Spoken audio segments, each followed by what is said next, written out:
Look, we've said on this program since the war in Ukraine began, the moral clarity about who Russia is, what they want. It's what won the Cold War in the 1980s, and it was missing from both the Biden administration in terms of what they did, and now it's missing from the Trump administration in what they say. And it's necessary and would be necessary for both. That said, Donald Trump has changed Europe in just the past 45 days. J.D. Vance went over to Munich and sort of, I think, gave Europe a reality check. Here's what President Trump said about NATO. Take a listen. I said, if you're not going to pay your bills, we're not going to defend you. And it also went for the attack. But if they got attacked, they said, well, does that mean you won't defend us? I said, are you current? Or are you delinquent? They said, if we were delinquent, would you? I said, nope, I would not. And because of that, as you know, hundreds of billions of dollars came into NATO. You wouldn't have NATO right now if I weren't there. As you know, sir, I almost always agree with your worldview. And the idea of moral clarity, American leadership, American supremacy, all in.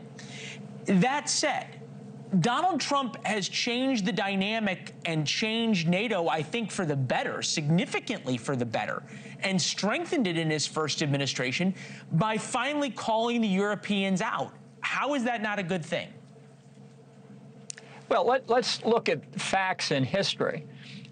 For years and years, Americans have been telling Europeans politely but firmly, you need to spend more on defense.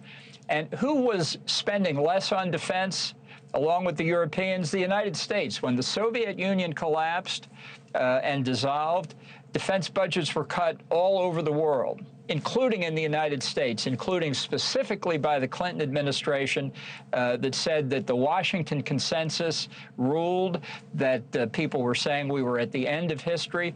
Now, that lasted until 9/11 in our case, when the defense budget started to go back up. It didn't go back up in Europe until when? 2014, when Russia invaded Ukraine the first time. That's where the 2% of GDP commitment came from.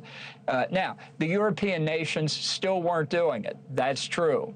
And some of them are still delinquent. That's also true. But let's look at it this way.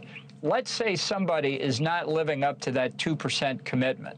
When Trump says we won't defend them, that is harming American security. Just because somebody's not performing up to what they said they would, do we sacrifice our own security?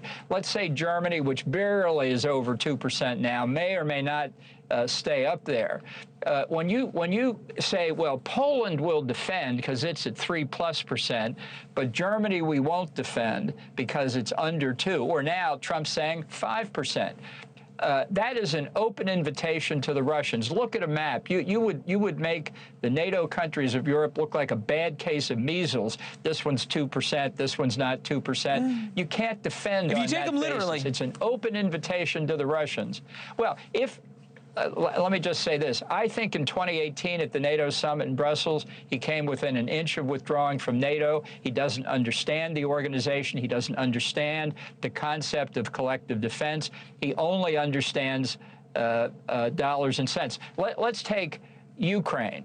The fact is Ukraine's now spending a lot more on its own defense than many NATO countries. That should make it worthy of continued American support. On the other hand, let's take NATO member Iceland. You know how much it spends on its defense in its budget in terms of GDP? 0.0%, because Iceland doesn't have an army. So Iceland, it seems to me, is example A in Trump's litany of who he's not going to defend. So he's okay if the Russians and the Chinese invade and turn it into a big military base for them. What does Iceland bring to NATO if it doesn't have an army? It brings geography to NATO. Right. It's more important to have Iceland than to tote up what 2% of Iceland's GDP would be and say you got to spend it on the military. Trump's view of the world is simple-minded. And the more he says what he says about Ukraine, the more delighted they are in Moscow. The reason that the Russians haven't come to the peace table yet is Trump is giving them day after day they don't have to right more now. than they thought to ask for. That's exactly right. And that's an important point. And the Chinese see it Ambassador, too. I've gotten you fired up tonight. We can give you the rest of the show if you want. I'll leave it to you, Leland. All right. It's good to see you, Mr. Ambassador. Thank you as always. Thanks for watching. Go to joinnn.com to find NewsNation on your television provider. And don't forget to click the red subscribe button below to get more of NewsNation's fact-driven, unbiased coverage.